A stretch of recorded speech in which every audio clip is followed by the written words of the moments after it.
बिस्मिल्लाहिर्रहमानिर्रहीम, अस्सलाम वालेकुम and very good morning to all of नाज़रीन। कैसे हैं आप सब? उम्मीद यही, दुआ यही कि मेरे तमाम देखने वाले खैरियत से होंगे और इस माह मुबारक की रहमतें और बरकतें समेटने में यकीनन हर शख्स मसरूफ़ है। इस वक्त वो यही कोशिश कर रहा है कि इस माह मुबारक के सदक़े में अपनी ज़िंदगी में बेहतरी लाई जा सके, अपनी बख्शिश और मग़फ़िरत करवाई जा सके। और ये अशरा बहुत खूबसूरत अशरा है, इसमें जहन्नुम की आग से निजात का अशरा भी है। इसके साथ साथ जो है हमें बड़ी रातें जो हैं वो भी मिल रही होती हैं। तो रब ताला हम सबको तौफ़ीक दे कि हम अपनी इबादतों का जो हक़ है वो पूरा कर सके। काम एक इबादत है और उस काम को बेहतर तरीके से करना जो है वो भी हम पर लाजिम है कि हम ख़ास नियत के साथ और दिलजोई के साथ जो है वो अपने काम को करें। आज जो मैं काम करने जा रही हूँ वो बड़ा इंपॉर्टेंट है रमज़ान के हवाले से। यह है डॉक्टर साहब हमारे साथ मौजूद हैं। बहुत सारे लोग ऐसे होंगे क्योंकि शुरू के रोज़े या बीच में भी काफ़ी पैच ऐसा रहा जिसमें शदीद गर्मी रही। अब गर्मी है लेकिन एक फ़र्ज़ इबादत है, उसे भी आपको पूरा करना है। तो मल्टीपल इश्यूज़ जो हैं, क्योंकि स्टार्ट में तो आपके पास एनर्जी होती है, वो एक जज्बा ईमानी होता है और अल्हम्दुलिल्लाह वो हम सब में मौजूद है। उसके बिहाफ पर आप अपनी चीज़ों को गुजारते हैं। बट द पॉइंट इज़ के आफ्टर लाइक 15-20 रोज़ा आपको एक वीकनेस सी फील होने लग जाती है। क्योंकि प्रॉपर न्यूट्रिशन हम ले नहीं रहे होते हैं, या तो जंक फूड या फ्राइड आइटम्स इस तरह की चीज़ें हम इस्तेमाल कर रहे होते हैं। जो स्टोरेज है वो भी ख़त्म हो जाता है न्यूट्रिशन का और एक टाइम आता है कि यू फील वीक। उसको बेहतर करने के लिए हम क्या कर सकते हैं? लेकिन अगर मैं उसका भी बैकग्राउंड डिस्कस करूं तो बहुत सारे लोग ऐसे होते हैं जो इस मौसम में बहुत ज़्यादा बीमार हो रहे होते हैं मौसम की वजह से या किसी भी तब्दीली की वजह से। और कहा जाता है कि मौसम के असरात उन लोगों पे ज़्यादा होते हैं जिनकी इम्यूनिटी कम होती है। इम्यूनिटी को बेहतर करने के बहुत सारे ऑप्शंस मौजूद हैं, जिसमें से एक सबसे बेस्ट और वैलिड चीज़ है जो माँ बाप की ज़िम्मेदारी है कि वो अपने बच्चों के लिए उस जिम को पूरा करें, और वो है वैक्सीनेशन। जिन बच्चों की प्रॉपर वैक्सीनेशन हुई भी होती है वो बहुत सारी बीमारियों से, बहुत सारे मसाइल से जो है वो महफूज रहते हैं। और अल्लाह ना करे अगर वो बीमारियां उन पे हमला आवर हों भी तो वो जो जितनी सिवियर वो बीमारी हो सकती है उतनी सिवियर नहीं होती, उससे कहीं ना कहीं कुछ बेहतरी जो है उस वैक्सीनेशन की वजह से एक प्रोटेक्शन ज़रूर मिल जाती है। इस हवाले से आज के प्रोग्राम में हम बात करेंगे, चाहे वो पोलियो की वैक्सीनेशन हो या वो जो बच्चों की पैदाइश के बाद जो उनको हिफाजती टीके लगाए जाते हैं, ये सब चीज़ें आज के प्रोग्राम में डिस्कस होंगी। मेरे साथ मौजूद हैं डॉक्टर मोहम्मद बिलाल। अस्सलाम वालेकुम। वालेकुम अस्सलाम। डॉक्टर साहब कैसे हैं? अल्हम्दुलिल्लाह मैं ठीक। आपको रमज़ान मुबारक। खैर मुबारक, आपको भी खैर मुबारक। क्योंकि रमज़ान में आप पहली बार आए हैं हमारे सलाम पाकिस्तान में।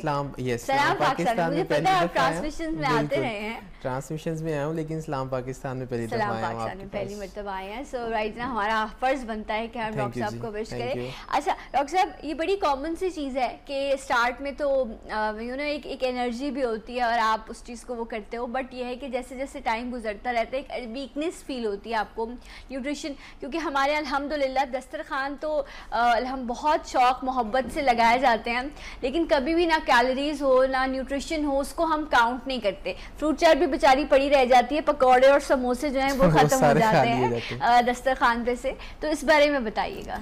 यू आर राइट, आप सही कह रही हैं कि पहले 10 रमज़ान तो हम बहुत अच्छा खाते भी हैं और हमें कोई ऐसी वीकनेस महसूस नहीं होती। वो एक्चुअली होता ये है कि ऑलरेडी हमारी बॉडी के अंदर कुछ कैलोरीज स्टोर होते हैं लीवर के अंदर, मसल्स के अंदर, तो हम उसको यूटिलाइज़ कर रहे होते हैं।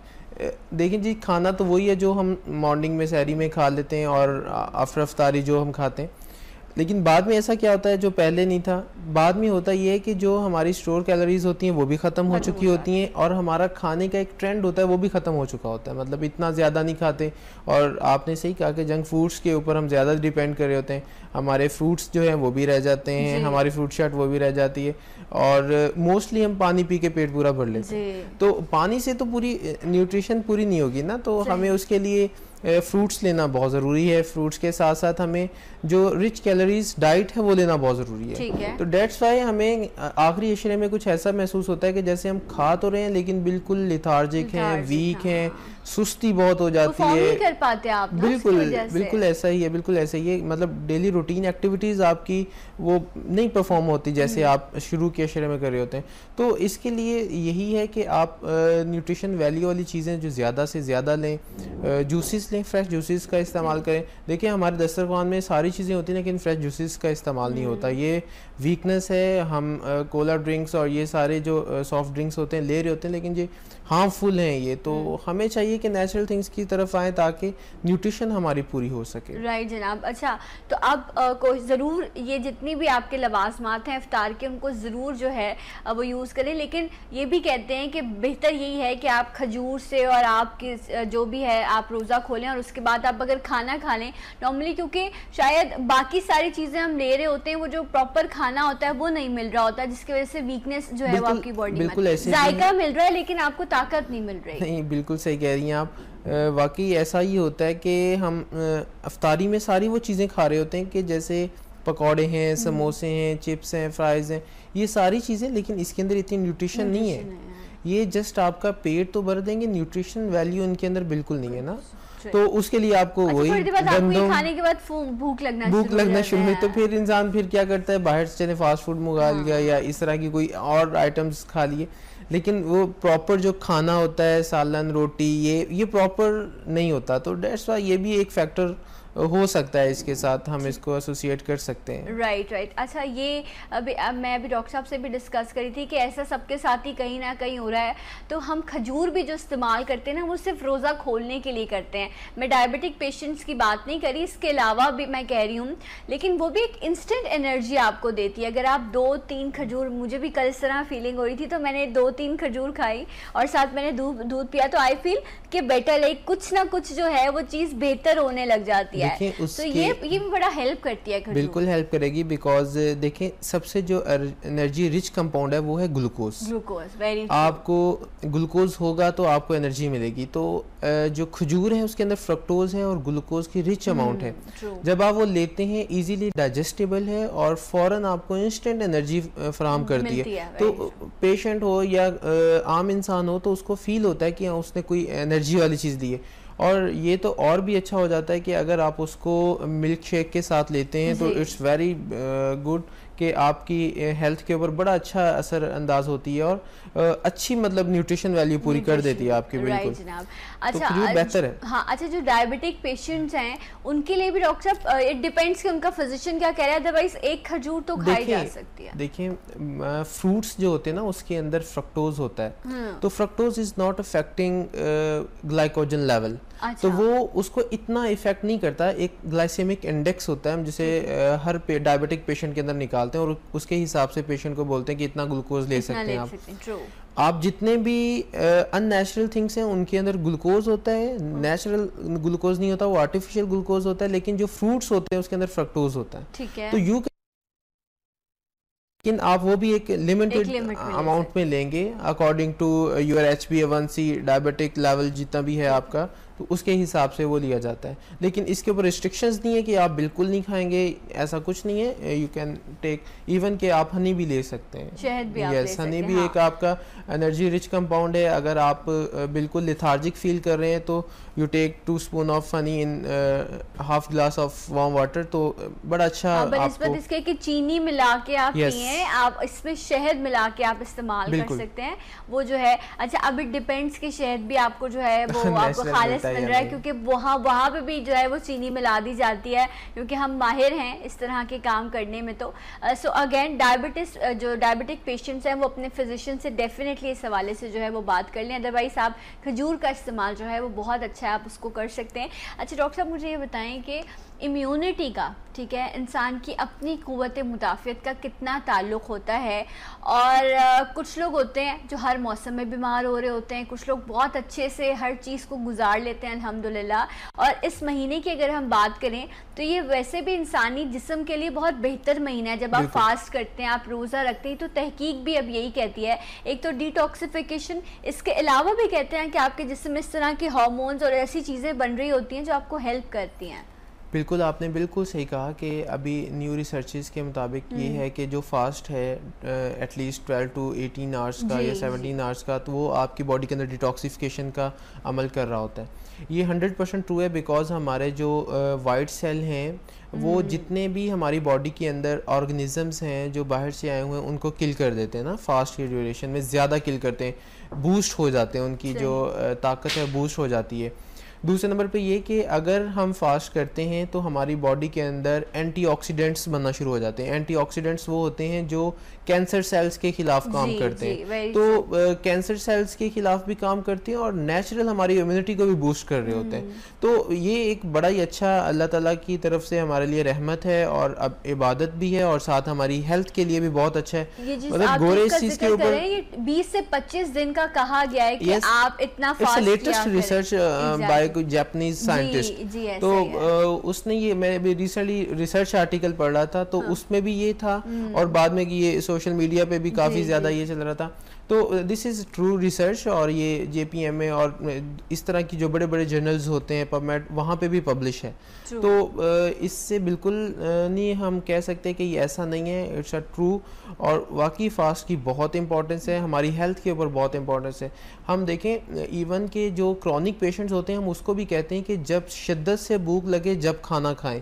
ओवर ईटिंग भी आपको ना नुकसान पहुंचाती है। अगर आप बार बार खा रहे हैं और आपको भूख नहीं लगी फिर भी खा रहे हैं तो दिस इज़ रॉन्ग थिंग, तो आपकी हेल्थ के लिए अच्छा नहीं है। आपका जो एक नेचुरल सिस्टम आप रन कर रहे होते हैं अंदर, उसके लिए बचा, उसको आप कंप्रोमाइज कर रहे हैं। तो ये एक अच्छा है कि अल्लाह पाक ने हमें ये नेमत दी है। राइट। अच्छा, तो डॉक्टर साहब ये बताइए कि इम्यूनिटी को अपनी स्ट्रॉन्ग रखने के लिए या उसको मेंटेन रखने के लिए जो है कौन कौन से फैक्टर हैं जो हेल्पफुल साबित होते हैं और कौन सी चीज़ें ऐसी हैं जो हम नहीं कर पाते जिसकी वजह से हमारी इम्यूनिटी कम हो जाती है या डिस्टर्ब होती है? देखें जी, इम्यूनिटी बूस्ट करने के लिए सबसे पहले हमें ये देखना होता है कि हमारे अंदर क्या चीज़ें जो इम्यून सिस्टम कहलाती हैं। ठीक है। हमारे अंदर 5 एंटीबॉडीज़ होती हैं, 5 तरह की एंटीबॉडीज़ हैं, प्रोटीन्स हैं जो जरासीम से लड़ते हैं। ओके। जिसको हम आम जुबान में याद करने के लिए गेम डी कहते थे। IgG, IgM, IgE, ये 5 होती हैं। ये पांचों डिफरेंट ऑर्गेनिज्म से लड़ती हैं और डिफरेंट एलर्जी से लड़ती हैं जो इम्यूनिटी बढ़ाती हैं। ठीक है। अब ये प्रोटीन्स कैसे इन्हेंस होते हैं, इनकी ताकत कैसे इन्हेंस होती है? सबसे पहले rich amount of proteinaceous diet. आपको प्रोटीनियस डाइट मैंडेटरी लेनी है, अगर आप नहीं लेंगे तो आपकी इम्यूनिटी नहीं अच्छी होगी। दूसरे नंबर पे रेस्ट। जैसे हम कहते हैं कि रात को सोना मैंडेटरी है, वो क्योंकि वेयर एंड टियर का जो जितना भी प्रोसेस हो रहा होता है सारा हो रहा होता है, एंटीबॉडी उसी से बन रही होती हैं। तीसरे नंबर पे टेम्परेचर। अगर हम बिल्कुल कूल टेम्परेचर में रहेंगे तो हमारी इम्यूनिटी वीक होगी, तो एक सर्टेन लेवल का टेम्परेचर बॉडी का होना ज़रूरी है। अगर आप हाइपोथर्मिया में जाते हैं, जब भी आप सेप्टिक शॉक ज़्यादा ले सकते हैं अदर देन के आपका टेम्परेचर ज़्यादा है। ठीक है। जैसे एक एग्जांपल हम इसकी देते हैं, फीवर होता है, नॉर्मल वायरल फीवर होता है, होता है, हम फौरन पैनाडोल लेके उसको सबसेट कर लेते हैं। वो हम ये नहीं देखते कि ये फीवर जो है अलार्मिंग साइन है किसी ना किसी चीज का। तो फीवर अल्लाह ताला ने एक वजह से रखा है कि वो आपको अलार्म करता है कि कोई ना कोई इन्फेक्शन है, कोई चीज हो रही है। लेकिन 3 चीज़ें ज़रूरी हैं उस फीवर में। अगर आप प्रोटीनियस डाइट लेते हैं, साथ रेस्ट कर लेते हैं और साथ 1 से 2 दिन फीवर को रहने देते हैं, हाई ग्रेड फीवर नहीं, मतलब मैं थोड़ा सा फीवर है 101, 102, तो इससे क्या होता है कि आपकी नेचुरल एंटीबॉडीज वो बूस्ट कर जाती हैं और आप उस इन्फेक्शन को किल करते हो, तो your immunity will be boost. Right. तो 3 बड़ी खास चीजें, एक तो प्रोटीन डाइट, दूसरा जो है वो डॉक्टर साहब ने कहा कि रेस्ट करें। देखिए ये जो हमारा बायोलॉजिकल क्लॉक रब ने बनाया है ना, इसकी बड़ी अहमियत है, बड़ी हैसियत है। आप एक रात अगर ना रेस्ट करें ना तो आप कई दिन तक आप बेस्ट परफॉर्म नहीं कर सकते, इतने नाइट में भी जॉब कर रहे होते हैं। सो इट डिपेंड्स, बट अगर आप नॉर्मल रूटीन है, डे में आप काम करते हैं, तो रात में डेफिनेटली रेस्ट करना आप पर लाजिम है। और जो तीसरी चीज डॉक्टर साहब ने बताई, डॉक्टर साहब उसका दोबारा जिक्र, टेम्परेचर जो है उसको वो करना, कंट्रोल करना। और बार बार हर डॉक्टर यही कहता है अगर 2 से तीसरा दिन हो जाए आपका बुखार नहीं उतरा तो डेफिनेटली आपको फिजिशियन के पास जाना है और जाके जो भी रिलेटेड टेस्ट हैं वो सब आपको करवाने हैं। डॉक्टर साहब अगर प्रोटीन्स की बात करें, हम जितने भी देखने वाले हैं हम थोड़ा और उनके लिए इस चीज़ को आसान करेंगे। वैसे ही हम अल्हम्दुलिल्लाह गोश्तखोर कौम है, ठीक है, प्रोटीन्स का इस्तेमाल हम बहुत ज़्यादा करते हैं, अंडे भी इस्तेमाल करते हैं, कुछ लोग एलर्जी है या बच्चे सो कॉल्ड नहीं, बट नॉर्मली अगर आप एवरेज देखें तो इस्तेमाल हो रहा है।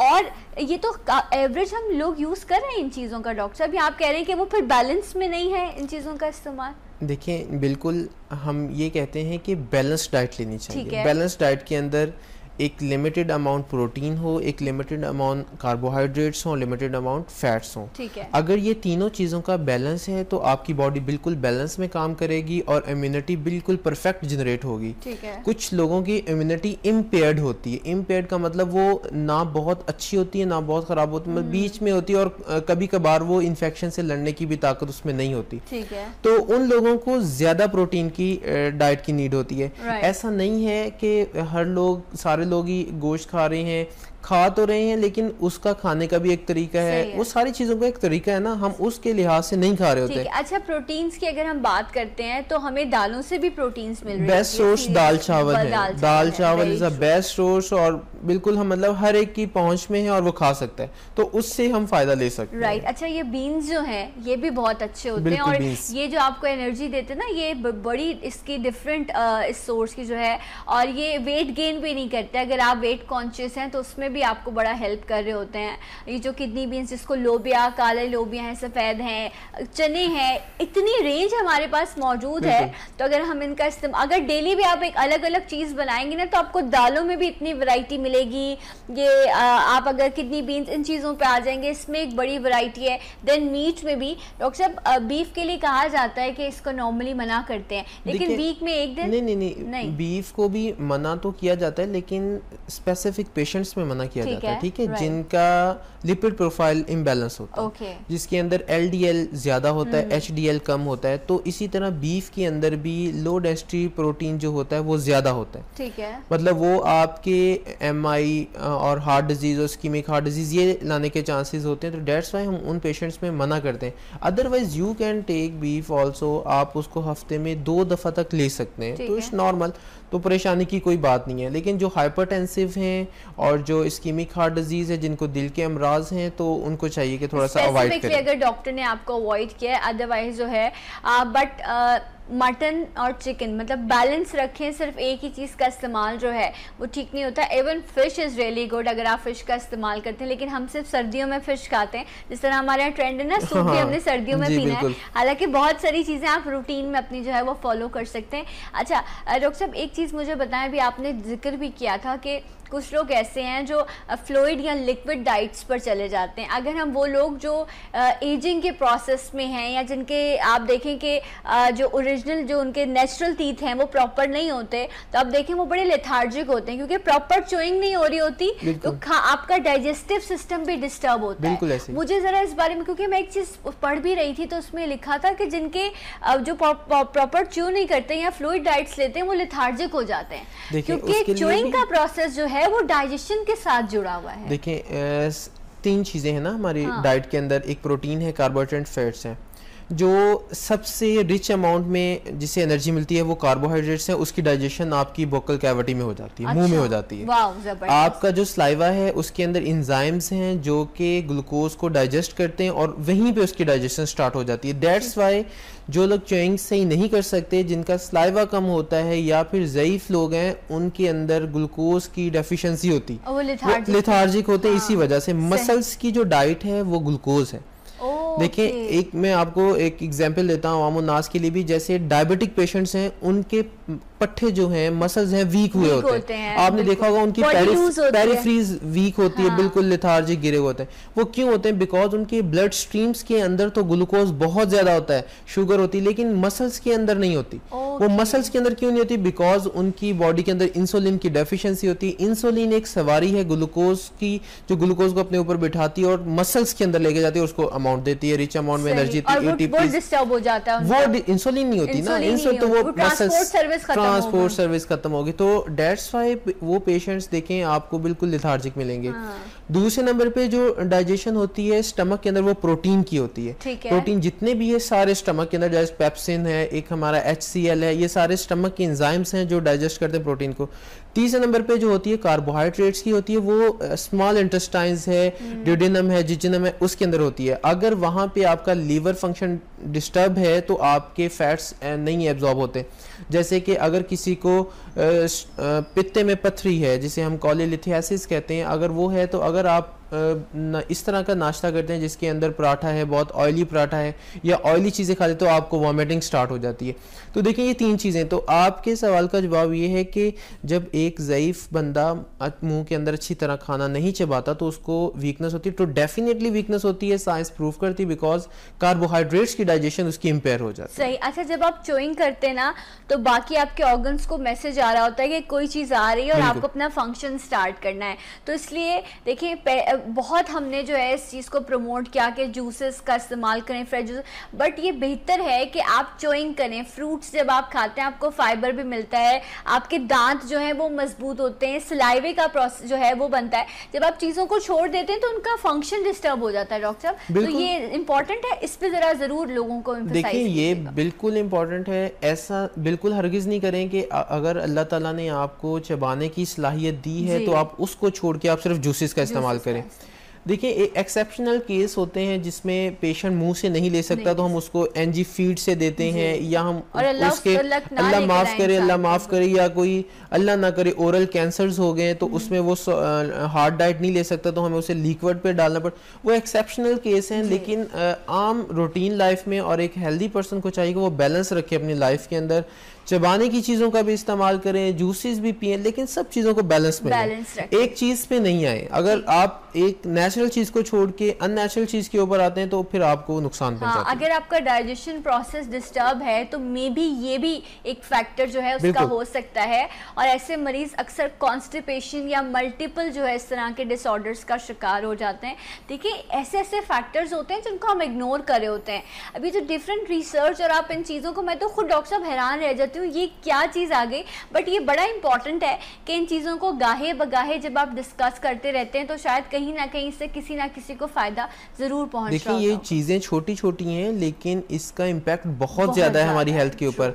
मतलब हम एक आम हमारे एक्चुअली मसला ये है कि आवाम कुछ इतनी तवज्जो नहीं देती ना सेहत के ऊपर। अगर हम कोई लो लेवल के अंदर जाते हैं, जैसे लेस प्रिविलेज्ड कम्युनिटीज़ हैं, उनको जाके ये चीज़ें समझाते हैं तो कहते हैं नहीं छोड़ो यार कुछ नहीं होता, बस सही है, खाने को मिल रहा है, बस पीने को मिल रहा है, सही है। तो उनको इन चीज़ों का शऊर नहीं है, तो वो भी शऊर हम नहीं देना है उन लोगों को। डॉक्टर साहब एक ब्रेक ले लेते हैं। जब हम ब्रेक से वापस आएंगे तो अगेन जो सबसे इम्पॉर्टेंट चीज़ है कि जब आप वैक्सीनेशन करते हैं वो कितनी हेल्पफुल है आपके लिए, और जिस तरह पोलियो ड्रॉप्स के लिए लोगों के बार बार यही सवाल आते हैं कि भाई एक बार पिला दिया, ये क्या हर थोड़े दिन बाद आके इनको पिलाना पड़ता है, इसकी क्यों ज़रूरत पेश आती है। आफ्टर दिस ब्रेक मेरे साथ रहिए। सलाम पाकिस्तान देती हैं, चाहे वो खुराक की शक्ल में हो, चाहे वो वैक्सीनेशन की शक्ल में हो, या हमारा लाइफस्टाइल हो। ये जब सब चीज़ें हम बेहतर करते हैं तो फिर हम कहीं जाके जो है वो एक अच्छी हेल्दी लाइफ गुजारते हैं। डॉक्टर साहब आप हॉस्पिटल चले जाएं, हकीकतन सेहत की जो कदर है ना वो आपको अस्पताल जाके आती है कि एक लाइक सिर्फ सर में भी दर्द है ना आपके तो आपको लग रहा होता है कि दुनिया एक तरफ बस ये ठीक हो जाए, मुझे और कुछ नहीं चाहिए। लाइक बीमारी या दर्द इतनी बुरी चीज़ है, अल्लाह सबको महफूज रखे, लेकिन जब तक हम नॉर्मल अल्हम्दुलिल्लाह होते हैं तो हमें कदर ही नहीं होती कि छोटी छोटी सी चीज़ें हमें कितना हेल्प कर रही हैं। बिल्कुल आप सही फरमा रही हैं कि अगर सिर्फ सिंपल हमारा यूरिन रुक जाए जी तो हम कहते हैं कि हर चीज़ ले लो लेकिन ये सिस्टम सही कर दो। तो हर चीज़ की इम्पोर्टेंस है, इवन कि हमारे टीयर्स रुक जाएं, आंसू रुक जाएं, सिरोसिस हो जाता है पेशेंट को, आइज ड्राई हो जाती हैं, तो देखें कितनी बड़ी ड्राइनेस ऑफ द आइज, तो जीरोथैल्मिया कहते हैं इसे। तो इतना पेशेंट परेशान हो जाता है, और जब जाके हमें इम्पोर्टेंस होती है कि यार ये कितनी बड़ी नेमत है अल्लाह ताला की, कि एक आंसू भी आ रहे हैं, तो ये भी बहुत बड़ी नेमत है। तो पहले हमें अंदाजा नहीं होता, बिकॉज जब चीजें हाथ से चली जाती हैं तो जब इंसान को अंदाजा होता है। ये बड़ी थिन लाइन है। बिल्कुल बिल्कुल, ये सिर्फ सेहत के लिहाज से नहीं है, बाकी चीजों के लिहाज से भी है कि जब इंसान के हाथ से कुछ चला जाता है फिर वो कहता है कि ये रिश्ते ही क्यों ना हो। बिल्कुल सही कह रही हैं। हम बड़े फॉर ग्रांटेड लेते हैं कि बट ये है तो है ही ना, इन्होंने कहाँ जाना है, तो वो बस उसमें ही सब कुछ चला भी जाता है, अक्सर आप ही चले जाते हैं, एहसास नहीं हो पाता। वो कहते हैं ना कि जिंदा को पूछते नहीं है, मरे के ऊपर जाके फूल चढ़ाने, वो फायदा नहीं है, फायदा नहीं है। हाँ, ये तो मुर्दा परस्ती है। बिल्कुल, आपकी जिंदगी के अंदर जो चीजें हैं उनको एंजॉय करें और उन सबको टाइम दें, सब चीजों को लेके चलें, फिर ही आप अच्छी लाइफ गुजार सकते हैं। और ये लिमिटेड टाइम पीरियड है, कोई इतना लंबा थोड़ी ना है कि हमने यहीं बैठे रहना है। आके थोड़े आप आए नहीं है कि क्या है क्या चीज, वेरी ट्रू, देखना चाहिए। Very true. अच्छा, ये एक और चीज, जब हम क्योंकि अपनी सारी ट्रांसमिशन भी हम मुख्तलिफ टॉपिक्स को डिस्कस करते रहे, और कुछ अर्से पहले हमने एक प्रोग्राम किया था जिसमें हमने माँ बाप के हुकूक के हवाले से बात की थी।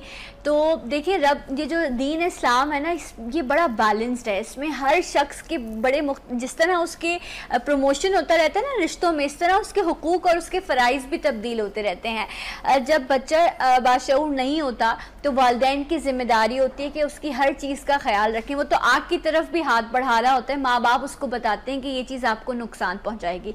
इसी तरह ये जो बचपन में हिफाजती टीके हैं, ये बच्चे का हक है कि उसको लगाए जाएँ, और माँ बाप की जिम्मेदारी है कि वो बच्चे को ये लगाएं, पोलियो के ड्रॉप्स पिलाएं, क्योंकि एक उम्र में जाके जब अल्लाह ना करे अगर ये बीमारी उस बच्चे के साथ हो जाती है तो पूरी ज़िंदगी डॉक्टर साहब जो है वो ये फिर आपकी किसी ना किसी तरह की इलनेस में गुजरती है। तो इस पर बताइएगा डॉक्टर साहब, क्योंकि बहुत सारा तबका ऐसा है जो लगवाता है, वैक्सीनेशन करवाता है, कुछ में बहुत सारे इश्यूज थॉट्स मौजूद हैं। वैक्सीनेशन किस टाइम पे लगती है और ये क्या हेल्प करती है? देखिए, मैं पहले ओवरव्यू दे देता हूँ, वैक्सीनेशंस होती क्या हैं, क्यों लगाते हैं, पेरेंट्स डरते क्यों हैं। हाँ। वैक्सीनेशन जो है वो एक ऐसी चीज़ है जो कि डेड बैक्टीरियाज हैं, मरे हुए बैक्टीरिया हैं, इनकी शक्ल बैक्टीरिया जैसी होती है, लेकिन ये पैथोजेनिसिटी नहीं करवाते, डिजीज नहीं करवाते। ठीक है। हमारी बॉडी के अंदर जाते हैं, हमारी बॉडी के अंदर जाके, अच्छा, दो तरह की वैक्सीनेशंस होती हैं, कुछ हम एंटीबॉडीज प्रीपेयर डाल देते हैं बॉडी के अंदर, और कुछ हम पैसिव डालते हैं, मतलब हमारी इम्यून सिस्टम को एक्टिवेट करते हैं। तो जैसे ही हम वो पेशेंट के अंदर इंजेक्ट करते हैं या उसको ओरल फॉर्म में देते हैं, तो पेशेंट की इम्यूनिटी या मरीज़ की इम्यूनिटी जनरेट होना शुरू हो जाती है उस ऑर्गेनिज्म के खिलाफ, जो स्पेसिफिक ऑर्गेनिज्म के खिलाफ हमने दी। जैसे टेटनस के खिलाफ है तो टेटनस के जरासीम के खिलाफ वो अपनी कुव्वत मुदाफ़ियत को तेज़ कर लेते हैं, ताकि नेक्स्ट टाइम कभी भी टेटनस का जरासीम हमारी बॉडी के अंदर आए तो हमारी बॉडी के अंदर इतनी सलाहियत हो, जो है वो तैयार रहे, उसको फौरन इंगल्फ कर ले और बॉडी के अंदर डिजीज ना हो। तो this is a general overview of vaccination.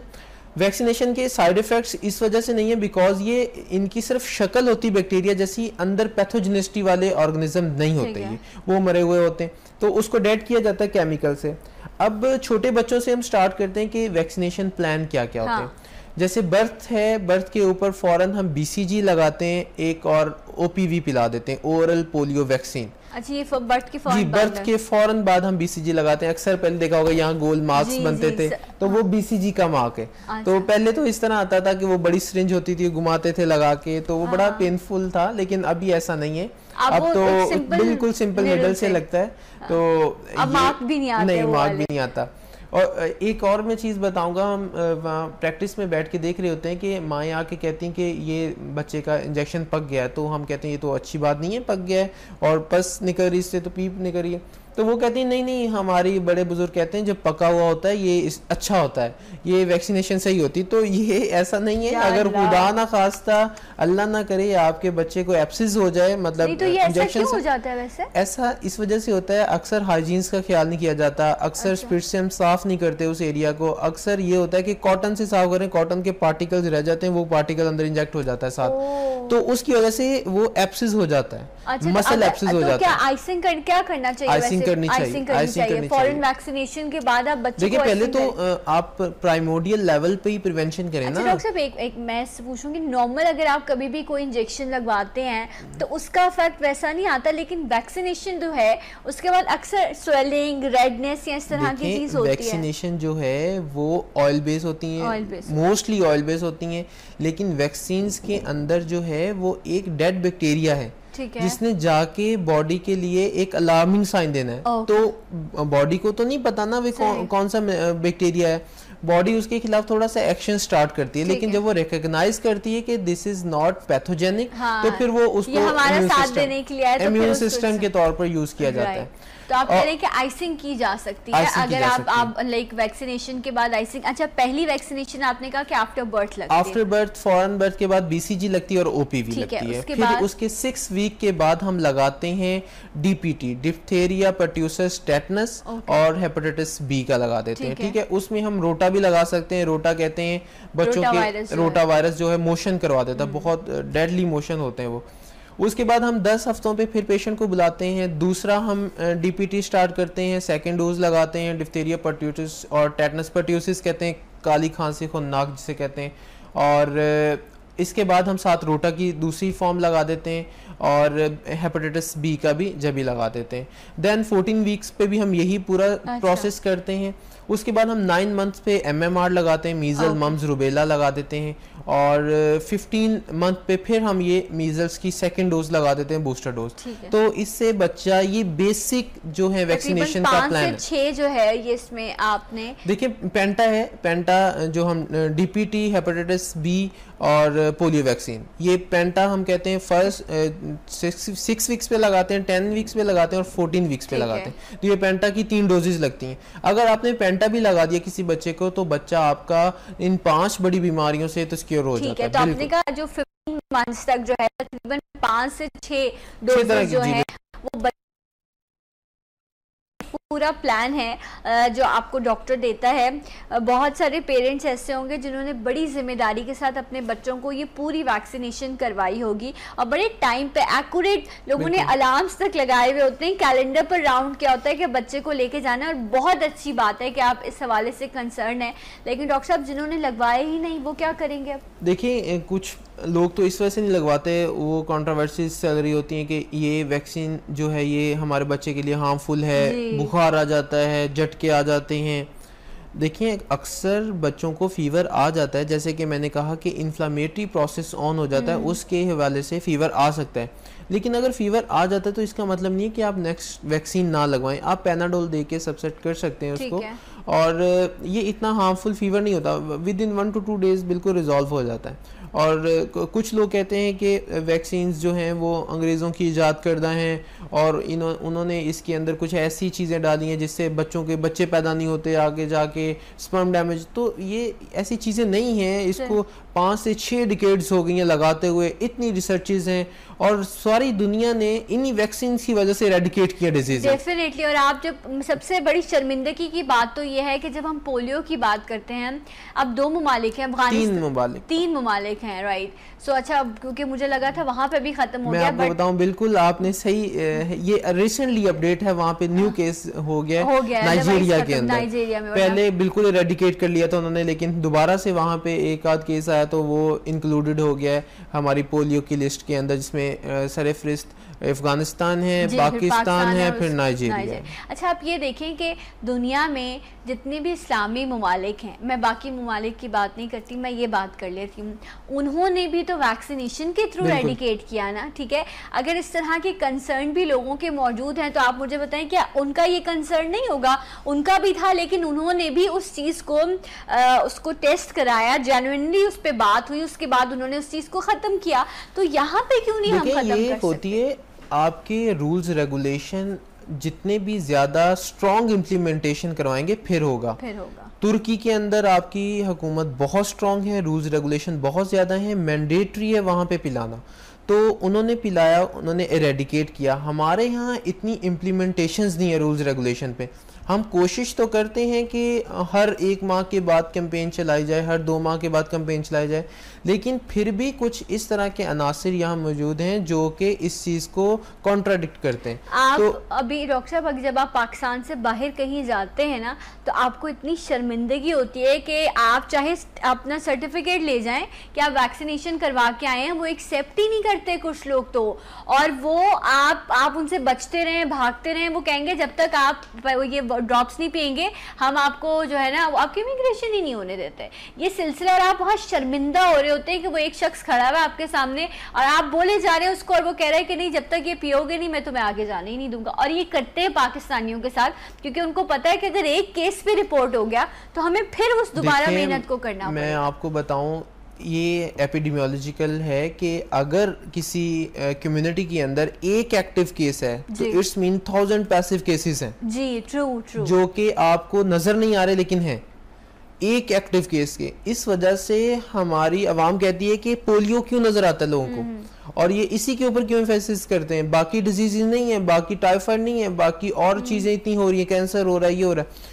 देखिए ये जो है इसका एपिडेमिक बहुत बुरा है। अगर खुदा ना खास्ता यहाँ से केसेस बाहर चले गए तो पूरी दुनिया में दोबारा से इसका एपिडेमिक हो जाएगा, तो एक बहुत बड़ी अलार्मिंग कंडीशन है। गोरे इस वजह से पैसा खर्च कर रहे हैं यहाँ पाकिस्तान पे, वो अपने आप को सेव करना चाहते हैं, बिकॉज यहाँ से माइग्रेशन तो हो रही है ना, हम सबको नहीं रोक सकते। और बहुत अच्छा भी हम निजाम कर लें अपना डायग्नोसिस का, फिर भी कहीं ना कहीं हम मिस कर जाते हैं। हाँ, ये हो जाता है प्रॉब्लम। तो अच्छा, इस वक्त भी जो है आई थिंक थोड़े टाइम पहले भी पोलियो की कैंपेन हुई है, और अब तो जो है वो उन्होंने क्योंकि पोलियो वर्कर्स को मारा भी गया, ये भी किस तरह का माइंडसेट मौजूद है।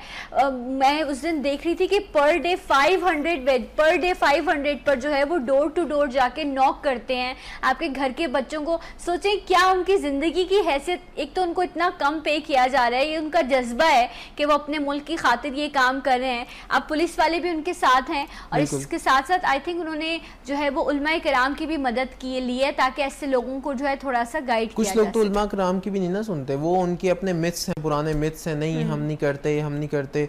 तो वो देखें जो लाशऊर होता है ना, उसके लिए इल्म वाले की बात बेमायने होती है, बिल्कुल बेमायने होती है। आप उनको जितना भी समझा लें, जो भी कर लें, वो भैंस के सामने बीन बजाने वाली बात होती है। आप जितने भी फतवे लगा के बता दें, रिसर्च पेपर्स दिखा दें, बिकॉज उन्होंने जो उनका माइंड सेट है उसी पे चलना है। तो इस वजह से ये सबसे बड़ा जो रुकावट हमारे सामने आ रहा है ना, वो यही है कि इस तरह का तबका जो है, हमें उन लोगों के अंदर जाना है, उनके जो बड़े हैं सरबराह, उनको समझाना। ठीक है, अच्छा डॉक्टर साहब ये भी बताएं कि एक बार पिला दिया आपने, हर थोड़े दिन बाद आते हैं, ये भी मैं वो कहते हैं कि हर थोड़े दिन बाद आके पिला रहे होते हैं। देखिए इसका एक तो साइड इफेक्ट कोई नहीं है, एज सच साइड इफेक्ट कोई नहीं है कि आपका बच्चा बीमार हो जाएगा या उसको अल्लाह ना करे कुछ हो जाएगा।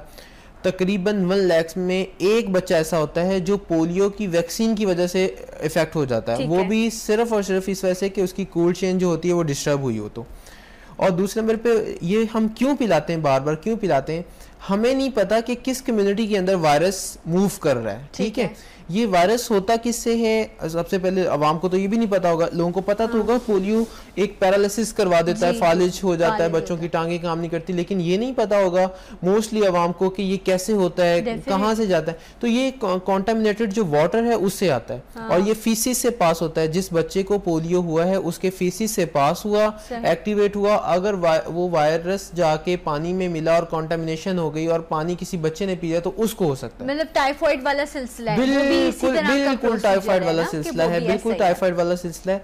लेकिन इसके अंदर हम बार बार क्यों पिलाते हैं, ताकि हम पैसिव इम्यूनिटी फौरन जनरेट कर सकें, इम्यूनिटी को बूस्ट रखें। ठीक है, क्योंकि हमें नहीं पता कि हमारी किस कम्युनिटी के अंदर पोलियो है। अच्छा डॉक्टर साहब ये बताएं कि ये तो बड़ा लाजिम है जब आपके घर में दस्तक हो, आपके दरवाजे पर आया जा रहा है इस बीमारी को ख़त्म करने के लिए, अपने बच्चों को ज़रूर पोलियो ड्रॉप्स पिलाएं।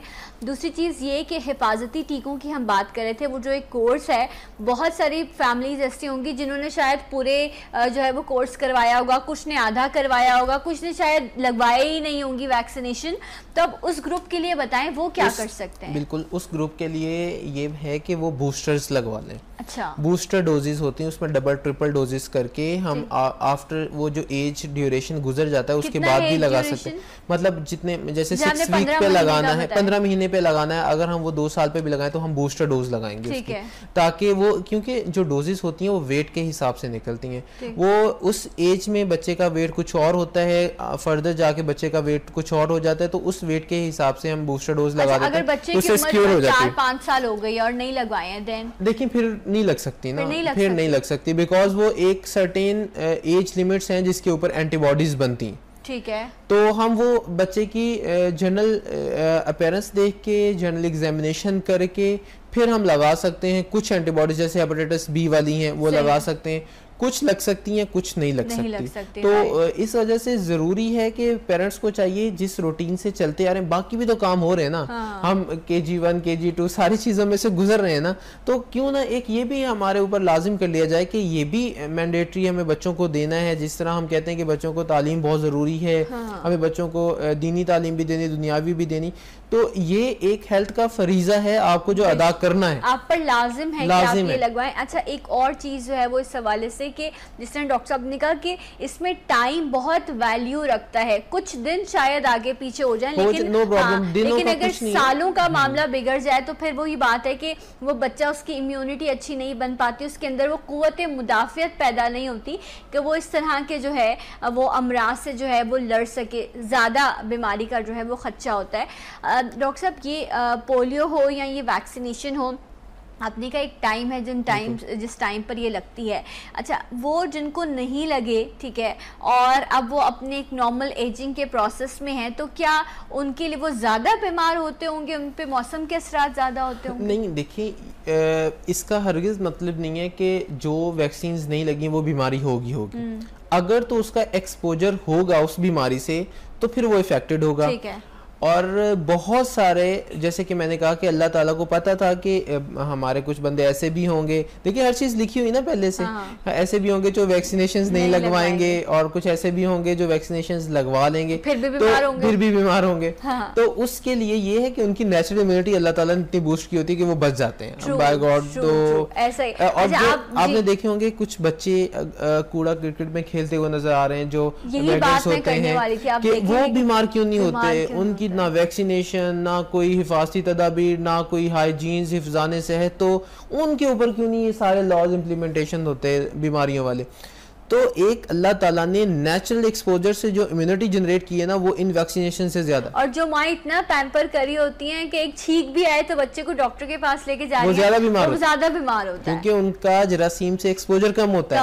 फौरन दवा दिस इज वन थिंग कि वो फौरन दवा जो पिलाते हैं ना, वो फौरन दवा खराब होती है। मैं आपको बताऊं, अल्हम्दुलिल्लाह मैंने अपने बच्चों को अमॉक्सिल के अलावा अभी तक कोई एंटीबायोटिक्स नहीं दी। मेरा एक माशाल्लाह छोटा बेटा 5 ईयर ओल्ड है, उनको अभी तक अमॉक्सिल सिंपल एक एंटीबायोटिक्स हैं जो बिल्कुल सिंपल है, जिसको हम कहते हैं कि यार ये तो नेग्लेक्टेड है। हाँ। तो मैंने उसके अलावा नहीं दी, वो फेल कहते हैं। अभी 3rd जनरेशन 4th जनरेशन, वो क्यों नहीं दी? सिर्फ सब्र तहम्मुल से काम लेना पड़ता है, थोड़ा सा दे के देखना पड़ता है कि ये काम करती हैं, एंटीबायोटिक्स काम करती हैं अगर आप थोड़ा सा सब्र के साथ काम। आपने इतनी उनको पिला दी कि वो रेजिस्टेंस हो जाता है, जाहिर सी बात है। देखिए पेरेंट्स के अंदर जितना सब्र तहम्मुल होगा ना, आपका बच्चा उतना लेस रेजिस्टेंस टू एंटीबायोटिक्स होगा। लेकिन वो बात है ना कि बच्चे का रोना या वो खाना पीना छोड़ दे, वो अक्सर पेरेंट्स से बेयर नहीं हो पा रहा होता और ज्यादा कंसर्न हो जाते हैं। लेकिन करना चाहिए, मैं तो कहता हूँ करना चाहिए आपको। ठीक है। अच्छा, एक और चीज, जब हम किसी भी चीज को डिस्कस करते हैं तो उसके पीछे एक फाइनेंशियल जो है वो भी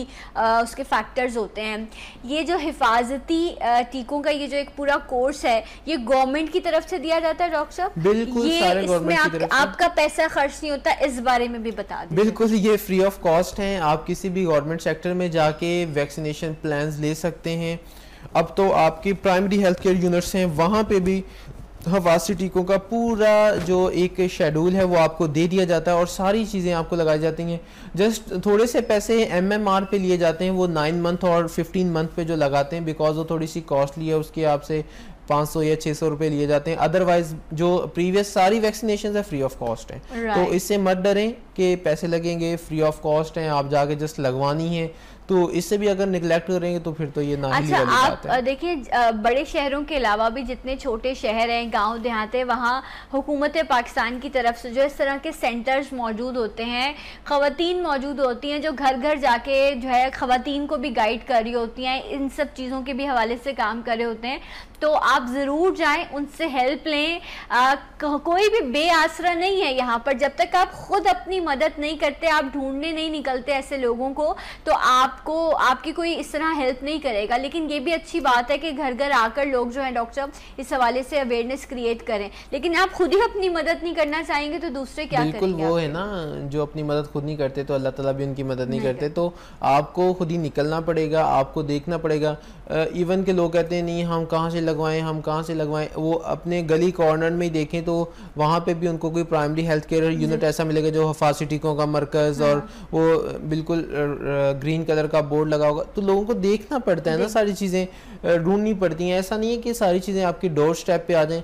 अब तो आपने बिल्कुल सही कहा कि जो LHVs का जो एक बहुत बड़ा हमारा जंक है वो बहुत अच्छा काम कर रही हैं। वो घर घर जाके माओ को बच्चों की ब्रेस्ट फीडिंग के बारे में भी बता रही हैं, और वो आगे हिफाजती तदाबीर जो भी हैं प्रेगनेंसी से एसोसिएटेड वो भी बता रही हैं, और जो वक्फा है प्रेगनेंसीज के बीच में वो भी बता रही। मतलब अब तो आपके डोर स्टेप पे सारी चीज़ें अगर अवेल करना चाहें आप हेल्थ फैसिलिटीज़ तो अच्छा। मैं आपको आई रिमेंबर मैंने एक प्रोग्राम किया था, उसमें बाकायदा उन्होंने ना, क्योंकि होता ये है कि वो एक फीलिंग ऐसी होती है कि आप डिस्कस नहीं कर पाते ना, तो उन्होंने बाकायदा वीडियोस बनाए हुए, और वो इस तरह के आपको ग्लासेस पहना देते हैं जिसके थ्रू लाइक एक डिफरेंट ही वो एक चीज़ थी कि उसमें वो गाँव जाके और उन्होंने कुछ वीडियोस बनाए हुए थे कि ख़वातीन को अपनी हाइजीन का ख्याल कैसे रखना है, अपने बच्चों की सेहत का ख्याल कैसे रखना है, और बहुत सारे मामलात। तो बाकायदा वीडियो बना के कि जब आप एक चीज़ अपनी नज़रों से देखते ना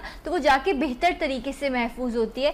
इससे ज़्यादा अगेन तरक्की याफ्ता नहीं है, हम अभी तरक्की पजीर ममालिक हैं, लेकिन ये जो छोटी छोटी सी कोशिशें हैं इनके रिजल्ट्स इंशाल्लाह बहुत अच्छे आएंगे। बट अगेन उसके लिए आपको खुद भी जो है वो थोड़ी सी अपना इंटरेस्ट आपको शो करना पड़ेगा। डॉक्टर साहब, हम इम्यूनिटी, बेसिकली ये सारी चीज़ें आपकी इम्यूनिटी को हेल्प करती हैं ना। कुछ बीमारियां जिनके बारे में हम सुनते हैं कि भाई ये ऑटो इम्यून डिजीज़ हैं, जिस तरह उस दिन हम सोराइसिस की बात कर रहे थे कि स्किन डिजीज़ है तो ये ऑटो इम्यून है, इसको ये स्किन वाला डील करेगा या ये वो तो अलग मैटर है। बट कौन सी बीमारियां होती हैं जो ऑटो इम्यून होती हैं? देखिए, ये जो ऑटो इम्यून डिजीज़ होती है ना, ये होती क्या है पहले सबसे पहले हमें ये पता होना चाहिए।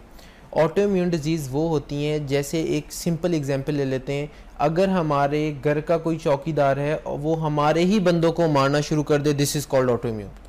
आपकी फौज आपके खिलाफ बागी हो गई। जैसे हमारे वाइट सेल्स हैं, लिम्फोसाइट्स हैं, टी हेल्पर सेल्स हैं, टी लिम्फोसाइट्स हैं, ये सारे न्यूट्रोफिल्स हैं, ये सारे हैं लड़ने वाली ताकतें। जैसे कुछ रेंजर्स हैं, कुछ पुलिस हैं, कुछ आर्मी है। इसी तरह हम इसको डिवाइड करते हैं, कुछ पहले आते हैं, कुछ बाद में, कुछ बहुत जब जंग लग जाए फिर आते हैं। तो ये सारे हमारे किसी ऑर्गन के खिलाफ या हमारी बॉडी के किसी स्पेसिफिक पार्ट के खिलाफ काम शुरू कर देते हैं, this is called auto immune disease. अब इसमें क्या क्या आता है? जो सरफरिस्त है रेमाटाइड आर्थराइटिस है, जो सबसे ज़्यादा हमारी कम्युनिटी में पाया जाता है, कि जोड़ों का दर्द, और गठिया भी कहते हैं इसे, और एक और लफ्ज़ लेते हैं उर्दू में, आई डोंट रिमेंबर वो। उसके अंदर क्या होता है कि इंसान के जो जोड़ हैं वो स्वेल करना शुरू कर जाते हैं। ठीक है, ये छोटे जोड़ों के अंदर स्वेलिंग होना शुरू हो जाती है, और पेशेंट की आहिस्ता आहिस्ता हाथ इस तरह होती है, फिर ये फिगर इस तरह होना शुरू हो जाती है। तो this is very worst condition. उसके अंदर हमें इस तरह की चीज़ें देनी पड़ती है जिससे हम अपनी फौज को रोक सकें, जिसके अंदर स्टेरॉइड्स देने पड़ते हैं। तो स्टेरॉइड से ये होता है कि इम्यूनो कम्प्रोमाइज्ड हो गया पेशेंट, इम्यून सिस्टम सप्रेस कर देते हैं पेशेंट का। राइट। तो अच्छा डॉक्टर साहब, क्योंकि वक्त खत्म हो गया, लेकिन ये बहुत इंपॉर्टेंट चीज़ है कि जब आप ही की फौज आपके खिलाफ हो जाए तो फिर आप क्या करेंगे। सो होपफुली अब जब डॉक्टर साहब नेक्स्ट आएंगे तो हम ऑटो इम्यून डिजीज के हवाले से पूरा बताऊंगा कैसे होता है, क्यों होता है, कौन कौन सी बीमारियां इसमें आती हैं। और क्योंकि हम स्टीरॉइड्स का नाम सुनते ही डर जाते हैं, लेकिन कुछ बीमारियां ऐसी हैं जिसमें स्टीरॉइड्स देना लाजिम हो जाता है, लेकिन वो आपका डॉक्टर डिसाइड करता है कि किस तरह और कितनी डोज उसको देनी है। डॉक्टर साहब, थैंक यू सो मच आपके आने का। एक ब्रेक लेंगे और मिलेंगे आपसे ब्रेक के बाद। सलाम पाकिस्तान में।